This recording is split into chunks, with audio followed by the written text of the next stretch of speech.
फूट पटंग सारी बातें पता है आपको, है ना? असली बात काम की पूछता हूँ तो वो नहीं पता होती। ये पूरी कहानी याद है आप लोगों को, है ना? चलो, तो खड़क सिंह और बाबा भारती कहानी सुनी आप लोगों ने, यही था ना? भारती थे ना? बाबा भारती थे ना? अरे क्या बताने का, हृदय परिवर्तन की प्रसिद्ध कथा है। डाकू खड़क सिंह था, सबको लूटता था। बाबा भारती बहुत सज्जन आदमी थे। एक बार जा रहे थे घोड़े पर, खड़क सिंह ने लिफ्ट मांगी, सहायता मांगी, तो उन्होंने लिफ्ट दे दी, घोड़े पे बिठा लिया साथ में, और थोड़ी देर के बाद उसने उनको लूट लिया और उनका घोड़ा लेके चंपत हो गया। तो जब जा रहा था तो बाबा भारती बोले, अच्छा सुनो तो सही, चले जाओ, कोई बात, सुन तो लो, बात तो सुनो।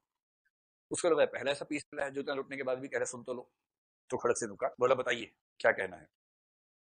तो बाबा भारती ने कहा कि देखो यार, सब ठीक है, पर किसी को ये बताना मत, वरना लोग किसी मजबूर पे भरोसा करना बंद कर देंगे।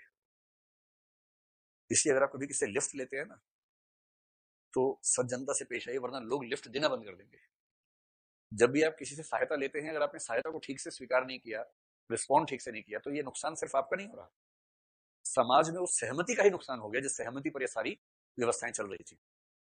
बस जैसे भारत में हृदय परिवर्तन की फैक्ट्री रहती है, इतना सुनते ही खड़क सिंह का हृदय परिवर्तन हो गया और वो घोड़े से उतरा और उसे बाबा के पैर छू लिए और कहा, बाबा ये घोड़ा भी आपका और ये गधा भी आपका, अब से दोनों आपके हैं। सीमा जी बताएंगे गधा कौन है? गधा तो था ही नहीं इसमें। अच्छा, खड़क सिंह खुद को गधा कह रहे हैं, गुड। अच्छा, ये वाला जो एग्जांपल आपको दिया इसलिए दिया मैंने कि जैसे खड़क सिंह एक बुरा व्यक्ति है, बाबा भारती के रूप में टॉर्च मिल गई, उसको ज्ञान का प्रकाश मिल गया। खड़क सिंह को कायदे का इंसान बनने के लिए एक प्रकाश मिला, कायदे का इंसान बन गया। यूं मान के चले कि खड़क सिंह में बुराइयों का अनुपात 90 रहा होगा, अच्छाई का 10 रहा होगा उससे पहले। थोड़ा और ठीक कर लीजिए, 98-2 कर लीजिए, कोई बात नहीं, डाकू है तो इतना ठीक रहेगा। कितनी हत्याएं, कितने बलात्कार, कितने जुर्म किए होंगे, तो 98-2 ठीक है। 2 फिर भी रखते हैं क्योंकि बुरे से बुरे व्यक्ति में भी कुछ तो अच्छा होता ही है। ये बुरा व्यक्ति है।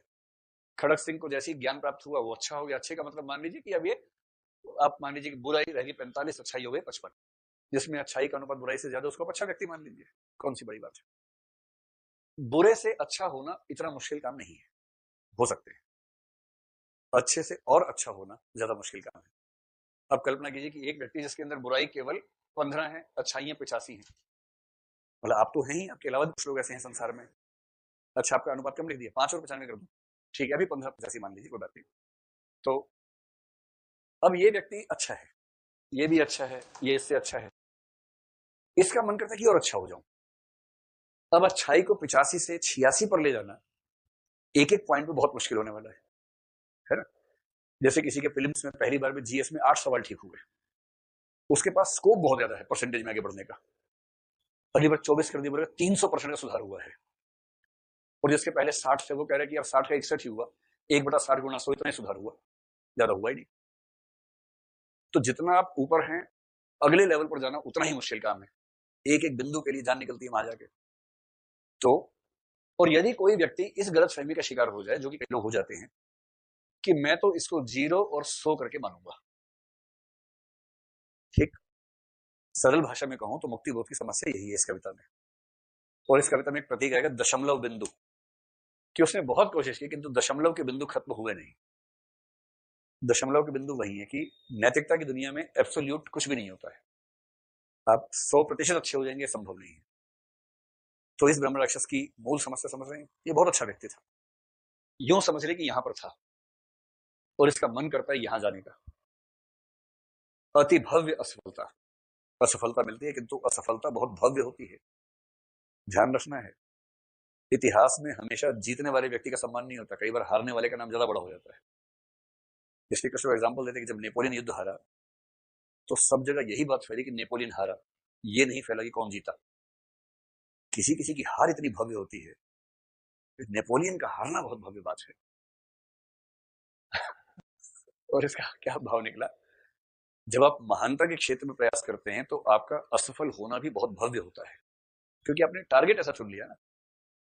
अगर मदर टेरेसा टारगेट चुन ले कि मैं एक एक गरीब और असहाय व्यक्ति की चिकित्सा करवा के ही मानूंगी, और मान लीजिए उस जिले में 10,000 लोग थे जिनको चिकित्सा की जरूरत थी, और वो 10,000 में से 9,000 की मदद कर पाई, 1,000 की नहीं कर पाई, असफल हो गई।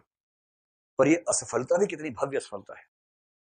और वो टटपुंजी है जिन्होंने कुछ ऐसा किया ही नहीं, उनकी दुनियावी किस्म की सफलताएं भी इस असफलता के सामने कितनी टुच्ची किस्म की है। ये तो भाव आएगा ही आएगा। बुझा रहा है कि नहीं बुझा रहा है, समझ में आ रहा है?